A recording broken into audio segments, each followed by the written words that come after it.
I never should have gone on that trip. People said the northern forests of Canada were untouched, wild, beautiful, and they were right. But no one warned me about what else lived out there, past the frozen lakes and black pine trees. No one said anything about the thing with the hollow voice and the burning smell. No one warned me about the Wendigo. It started innocently enough. I had been invited by a university friend to join a guided hunting expedition far up in the Canadian wilderness. I'm not a hunter, really, more of a nature observer. But I'd always wanted to see the true wild, the kind of land where your phone doesn't work and the silence feels like pressure on your chest. I wanted to get away, to clear my head. I thought a week in the deep woods would be refreshing. There were 5 of us. Myself, an older doctor named Cathcart, a native tracker named Punk, and 2 seasoned guides, Hank and DeFago. DeFago was assigned to accompany me specifically. He was quiet but kind, the type of man who belonged to the woods. You could tell he understood things the rest of us never would, like which trees had recently been visited by moose, or where a storm would hit just by sniffing the air. He was a man of instinct. We set out from the main camp in pairs, splitting up to explore different parts of the forest. Hank and Cathcart went east. DeFago and I headed north, deep into the timberlands near the edge of the tree line, a place so remote the sun barely reached the forest floor. We took only what we needed, a sled, rifles, supplies. I remember thinking how beautiful it all was. The silence, the snow, the slow swirl of mist rising from the trees. That first night, we camped under a canopy of frozen branches. The fire crackled, and our breath steamed in the cold. DeFago told me stories, mostly old hunting tales, local folklore. He spoke in a low voice, watching the fire, and somewhere between a sip of coffee and a long silence, he said something I'll never forget. "You ever hear of the Wendigo?" He asked. I shook my head. "Is it a bear?" He smiled, but it wasn't a warm smile. "No, ma'am. It ain't no bear. It's older than bears, older than people. Something that don't leave tracks unless it wants to. Something that runs faster than wind when it smells weakness." I thought he was joking. I laughed a little and said, "Like a forest spirit?" He didn't answer right away. He just stared into the fire. Then he said, almost too softly to hear, "It takes things from men, not just their bodies. It takes their minds, their names, their hunger, twists it into something else. Something hungry forever." The way he said that last word, forever, made my skin crawl. The wind picked up that night, and I heard something out in the trees. Not animals, not snow falling. Something breathing. Slow, ragged, distant. DeFago sat up when I did. He didn't say anything, but he didn't sleep again that night either. The next day, we moved farther north, away from the camp, following snowshoe tracks, and what DeFago said were signs of caribou. But the forest grew darker, the trees taller, the snow deeper, and I began to feel something strange, like we were being watched. Not by a person, not by an animal, just watched. Around midday, we stopped to rest.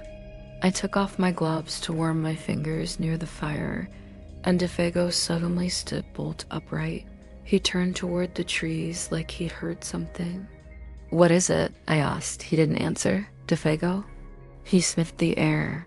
Then he muttered, "Do you smell that?" I didn't. He looked back at me, his face pale. "Something's burning. Smells like feet. Burning rubber or meat." I stood up. The air smelled clean to me. Cold pine, distant snow. DeFago's hands were shaking. "We need to move," he said, "now." I didn't argue. We packed up camp and traveled a few more miles, barely speaking. That night, as we sat around a smaller fire, he told me the rest of the legend. He said the Wendigo isn't always seen. Sometimes it's only felt, a hunger in the air, a voice in the wind that sounds like someone you love. It comes for those who stray too far, For those who are already tired, already broken, it doesn't just kill, it changes people. I asked him if he believed it. He looked me dead in the eyes and said, "I've heard it walking. I've seen its tracks, and once I saw a man who came back after it took him. Only he wasn't a man anymore." That night, the wind returned, harder, louder, and just before I fell asleep, I swear I heard it. A voice in the trees calling Defago's name, over and over again, whispering, dragging it out like it was savoring every syllable. Defagagu. When I opened my eyes, he was sitting bolt upright in his bedroll. His face was soaked in sweat, and he was whispering under his breath. I asked what was wrong. He just said, "It's found us. I barely slept that night." Every time I started to drift off, the wind would shift and I'd hear something that snapped me wide awake again. Branches cracking, footsteps in the snow, whispering, always just faint enough to leave doubt, just clear enough to keep my heart pounding. Defago didn't sleep either. He kept throwing wood on the fire even when it didn't need it, kept glancing at the trees with the kind of restless panic I'd never seen before. Like he was expecting something to walk out from between the pines at any moment, something he couldn't fight. By morning, he looked worse, pale, glassy-eyed, lips dry and cracked. He didn't say much, just packed our gear and motioned for me to follow. We walked fast, too fast. The snow was knee-deep in places and my legs burned, but he didn't slow down. At one point I called out, told him I needed to rest. He stopped and turned around, and the look in his eyes made my blood run cold. "This part of the forest ain't right," he said. "Don't listen to what you hear. Don't follow anything, no matter what it sounds like." I tried to laugh it off, but my voice cracked. "You think something's really out here?" He looked at me, not like he was joking, not like he was trying to scare me, but like he was already halfway gone. "It's already here," he said. We made camp again just before dusk. The clearing was small and surrounded by twisted trees. The air was colder, sharp, metallic, biting. The fire barely caught, even though the wood was dry. As we set up, I noticed something odd. The snow behind the trees had been disturbed. Long, narrow tracks, deeper than a person's footprint, spaced far apart like whatever made them had a massive stride. I called Defago over. He looked once, then turned away. "Moose?" I asked. He didn't answer. That night, the wind came in like a freight train. It howled through the trees, shaking branches, snapping limbs. The fire kept sputtering, and we both huddled close to it like it was the only thing keeping us tethered to reality. I heard it again, the voice, soft at first, then growing louder, calling Defago's name from the trees. It was unmistakable this time. Low, drawn out, unnatural. "Defago." I turned to him. "You hear that?" I whispered. His face was pale as snow. He didn't blink. "It knows my name." He stood up suddenly and grabbed his rifle, but then dropped it like it weighed too much. His hands were shaking. His breath came in short, ragged bursts. "We shouldn't have come this far. I should have known better." Then he grabbed his snowshoes and started backing away from the fire. "Where are you going?" I asked, standing up. I just need to check something. I'll be back." "Don't leave the fire, you hear?" Defago. But he was already turning, already running.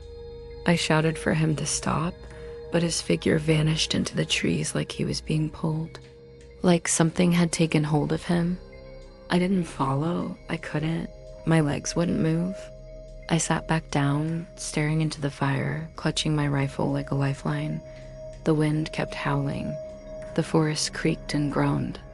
Every so often, I thought I heard him out there, calling back, crying out, but it never came closer, only fainter. Hours passed, then silence, and that was somehow worse. I stayed up all night, watching, listening, expecting something, anything to return. But nothing did. When morning came, it was colder than before. My fingers ached and my skin felt raw. The fire had nearly died out. I stood up and called his name. "Defago," my voice echoed. Nothing answered. I knew I couldn't stay there. I had to find him. I grabbed my gear and followed the direction he'd run, deeper into the forest. The snow was uneven, littered with strange, elongated tracks that didn't match any animal I knew. They looked almost human. But wrong. The gait was too long. The depth too deep. I kept walking until I reached a small rise, and there, in the snow, I saw something that made me stop cold. His snowshoes. Just lying there, empty, and around them, nothing. No footprints, no blood, no sign of a struggle. Just snow. Smooth, untouched, as if he'd been plucked out of existence. I picked them up with shaking hands. They were warm, still warm. I didn't know what to do. My instinct told me to run back to camp, to pack up and get out, but something else, something deeper inside me, told me to keep going, like I was being pulled forward by a thread. I walked another mile or two, heart pounding, the silence around me turning heavier with every step. The wind had stopped. The trees leaned in close. I swear the forest was listening. Then I heard it again, not words, not a voice, but something worse. Something big, breathing. The sound of that breathing low, rough, and impossibly close froze me in place. It wasn't human. It wasn't an animal either. It was deliberate, like something was drawing in air through hollow lungs, savoring it. I crouched behind a tree, trying not to move, barely able to breathe myself. My heart thudded so loud I thought whatever was out there could hear it. Then it stopped. Silence fell like a shroud, and the weight of it pressed against my skull. Even the wind held its breath. The woods were dead still. I waited 5 minutes, 10? I don't know, but eventually I forced myself to move, to get back. I turned around and hurried toward the camp, snow crunching beneath my boots like cracking bones. When I finally saw the small ring of burned out embers where our fire had been, I almost cried with relief. The sled was still there, my pack untouched. But no sign of Defago, no note, no prints, just the cold. Just that endless, creeping cold. I stayed in camp that night. I didn't know what else to do.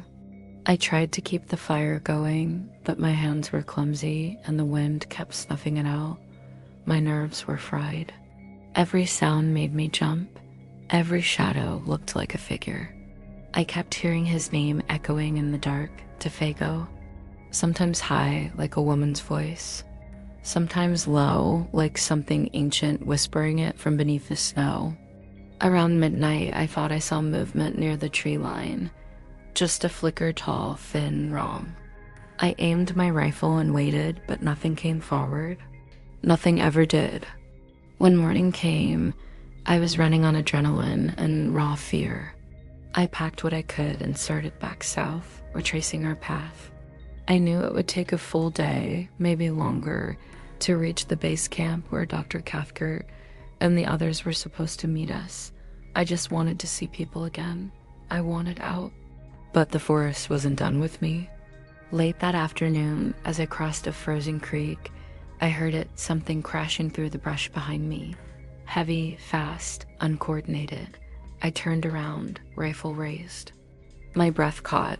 It was Defago, or at least, it looked like him. His clothes were torn, face sunburnt, and wind-chapped to the point of bleeding. His eyes God, his eyes were wild, yellowed, and unfocused. He stumbled toward me, mumbling, arms loose at his sides like he didn't remember how to use them. I called out his name, but he didn't respond, just kept walking. Then he collapsed. I ran to him, dropped to my knees. He was freezing, burning up at the same time. His skin radiated heat, but his fingers were blue. I shook him, trying to get into focus. He muttered something. "What? What is it?" I asked, leaning closer. "Feet," he whispered, "burning my feet." I looked down. His boots were gone, His bare feet were blackened, frostbitten to the bone, toes swollen and cracked. I wrapped them in cloth, not that it helped much. He kept mumbling, eyes rolling back. High up, oh Lord. It carried me up. His voice wasn't the same, it was higher. Not just in pitch, but in tone, like it didn't belong in his throat. I tried to lift him, but he screamed. A horrible, ragged sound that echoed through the trees and made the birds scatter. Then he started convulsing. I held him until it stopped. Afterward, he just lay there, staring at the sky, whispering things I couldn't understand. Sometimes in English, sometimes not. Sometimes I think it wasn't any language at all. I built a fire, sat beside him, kept watch. I didn't sleep. At some point in the night, I looked up and he was gone. Just gone. No sound, no movement. Just the fire and me and a hollow in the snow where his body had been. That was when I lost it. I screamed his name over and over, ran in every direction. Nothing. No prints, no tracks, no sign that he'd ever returned. Just trees. Just cold. I staggered back to the fire and collapsed. I don't know how long I lay there, but sometime before dawn, I felt it. The shift. The temperature dropping fast, like all the heat had been sucked out of the air, and then I heard it again, breathing. Right behind me, I didn't turn around. I couldn't. Something brushed the back of my neck, cold and dry like twigs dragging across skin, and then a whisper. Too close, too real. It said my name. Not screamed, not called, whispered, just one slow, awful breath. Sarah, that was enough. I grabbed my pack, left the fire behind, and ran through the snow until my lungs burned and my legs gave out. I didn't stop until I saw the smoke from the base camp curling into the dawn sky. I stumbled into camp half dead, frostbitten and shaking. Cathcart and the others thought I was hallucinating. They didn't believe me until they saw the snowshoes I carried and the blackened footprints trailing behind me. I don't remember what I said when I stumbled into camp. My throat was raw, my voice nearly gone, and my hands wouldn't stop shaking. I collapsed by the fire where Dr. Cathcart and Hank were boiling coffee, and I must have looked like a ghost. Frostbitten cheeks, hair matted with snow, eyes wide with terror. They surrounded me, tried to warn me, asked what happened. I couldn't get the words out. It wasn't until much later that I told them Defago was gone, that I'd seen him again, only he wasn't right, that something had taken him, or worse, something had changed him. They didn't believe me, not at first. Dr. Cathcart was a rational man, a psychologist trained in skepticism. He chalked up my story to exposure, fatigue, hallucination, and I might have believed him if it weren't for the tracks. Hank was the first to find them, behind the camp, where the snow was undisturbed. 2 long, deep trails in the snow. Not boot prints, not even animal, just elongated, sunken impressions. Like something massive and skeletal had passed through on burning feet, and they stopped. Midway between the trees, they just stopped, as if the creature that made them had vanished into thin air. That night, I couldn't sleep. I kept hearing Defago's voice in the wind, or maybe it was something else using his voice. Either way, it was wrong, crooked, too long in the vowels, too cold in the breath. The way it whispered reminded me of that thing that brushed the back of my neck in the forest. I stayed close to the fire. I didn't dare sleep. And sometime after midnight, I saw Hank pacing near the tree line, staring out into the dark. "You hear that?" he asked me quietly. I nodded. "It's been calling all night." He turned to me, his face pale. "It sounds like Defago." I didn't reply. I didn't have to. We both knew it couldn't be him. And yet, just before dawn, something walked out of the woods. We all saw it, even Cathcart. It was Defago, at least. It looked like him. He was stumbling, thin as bone, skin pulled tight over his face, and his eyes, oh God, his eyes, they weren't right. They were glassy, glowing faintly, like they had frost inside them. He collapsed just inside the ring of firelight. Hank ran to him, crying out his name, but I held back. I didn't trust what I was seeing. DeFago opened his mouth to speak, but his voice was wrong, dry, raspy, distant. He mumbled something about the heights and the smell of burning. He said the sky had opened, that it had carried him through the air. He wept as he spoke, but the tears were like sap, thick, sticky, and dark. Cathcart examined him, took his temperature, asked him questions, but DeFago couldn't answer anything clearly. He spoke in fragments, nonsense. Sometimes it sounded like another language. Sometimes like he was choking on every word. What happened to your feet? Hank asked. That was the worst part. DeFago looked down slowly like he didn't understand the question. And we all saw it, the frostbitten, blackened flesh of his bare feet, slowly crumbling.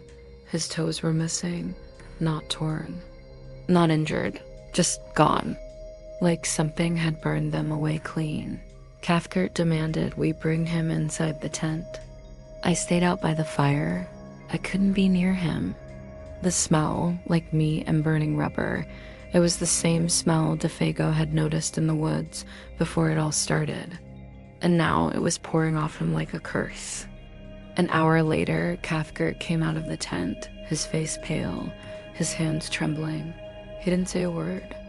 Just lit a cigarette with shaking fingers and stared into the trees. He's not going to make it, he said finally. I didn't ask what he meant, but deep down, I already knew. Later that day, Cathcart tried to interview him again to get the truth of what had happened out there. But DeFago wasn't there anymore. Not really. His body was lying in the cot, but his mind was somewhere else, or something else was using it. He started thrashing at one point, eyes wide with terror, muttering a phrase over and over. It's got the smell. It's got the smell. Then he screamed. A long, rattling, inhuman scream that made my blood curdle. Not just because of the sound itself, but because halfway through, his voice changed. It stopped sounding like a man's and started sounding like something else. High, thin, dry as dead leaves. That night, Cathcart sat me down and said something I never expected from a man like him. I don't know what's happening, he admitted. But that is not the man who left this camp with you. DeFago died before sunrise, or maybe he didn't die. Because when we went to check the tent later, the cot was empty. Just like before, the blankets were folded, the footprints led outside, and they stopped halfway through the clearing. Like he'd floated away, or been taken back. We burned everything, the tent, the cot, even the snowshoes he'd worn, but it didn't matter. The smell lingered for days. We left the next morning. No one spoke as we broke camp. Not Hank, not Dr. Cathcart, and certainly not me. The silence between us was heavier than the gear we carried. We didn't look at the spot where the cot had been. We didn't mention the footprints that had stopped halfway through the snow. All we cared about was leaving that forest behind. But deep down, I think we all knew you don't really leave something like that. Not completely. It took 2 days of grueling travel through the frozen wild to reach the lake where a small supply boat was waiting. When we finally saw smoke rising from its chimney, I almost wept. Civilization, the edge of the world. The illusion of safety. We didn't speak of DeFago. We told the boatman he got lost. A storm took him, the usual lies people could believe. But at night, when I tried to sleep below deck, I would hear the wind brushing across the hull, whispering like pine needles on skin, and I knew it hadn't ended. Not really. The dreams started almost immediately. In them, I was back in the woods, alone, cold, and something was always just out of sight. A tall figure with blistered feet and skin stretched thin over bone. It would walk behind me, never making a sound. Sometimes it whispered my name. Other times it just breathed, that horrible, dry, hollow sound, like something ancient learning how to exhale. When I returned home to the States, I tried to rebuild my life. I told no one what had happened. I took a job in a small office, kept to myself, never mentioned the woods. But some nights I'd wake up in a sweat, the scent of scorched leather and pine smoke still clinging to the air. And sometimes I'd hear the floorboards creak as if someone barefoot was pacing just outside my room. Cathcart sent me a letter once, months after we parted ways. He said he'd studied all the known myths and folklore of the North, the Algonquins, the Cree, the Ojibwe. Every one of them had a name for the thing we encountered, the Wendigo. A spirit of the cold, of greed, of hunger so vast it bends the body into something monstrous. It takes the form of men, or finds men, and hollows them out. He didn't say it directly, but I could read between the lines. He thought what came back from the forest wasn't Defago at all. He thought Defago had been taken, swallowed, maybe, and that something had worn his face like a mask, only briefly, before discarding it again. I never wrote back, because I knew he was right. Sometimes I still hear it, that long, shivering call in the wind. Defago. Other times it's my name, always soft, always faint. And once, not long ago, I found tracks in the snow behind my apartment building. Long, deep, unnatural. They started near my back door and ended nowhere, just like before. And I swear that night, I saw someone standing beneath the streetlight at the edge of the parking lot. Tall, gaunt, face hidden in shadow. He didn't move, didn't speak, but my breath caught in my chest, and I remembered what Defago had whispered in his last moments. It's got the smell. Maybe it never wanted Defago. Maybe it just used him to get to me. And maybe I carried something back with me from that forest. Something invisible, a scent, a mark. Because no matter where I go, it always finds me, not fast, not loud, but certain. Patient. It walks on burning feet. It lives in the wind. And it's hungry, always.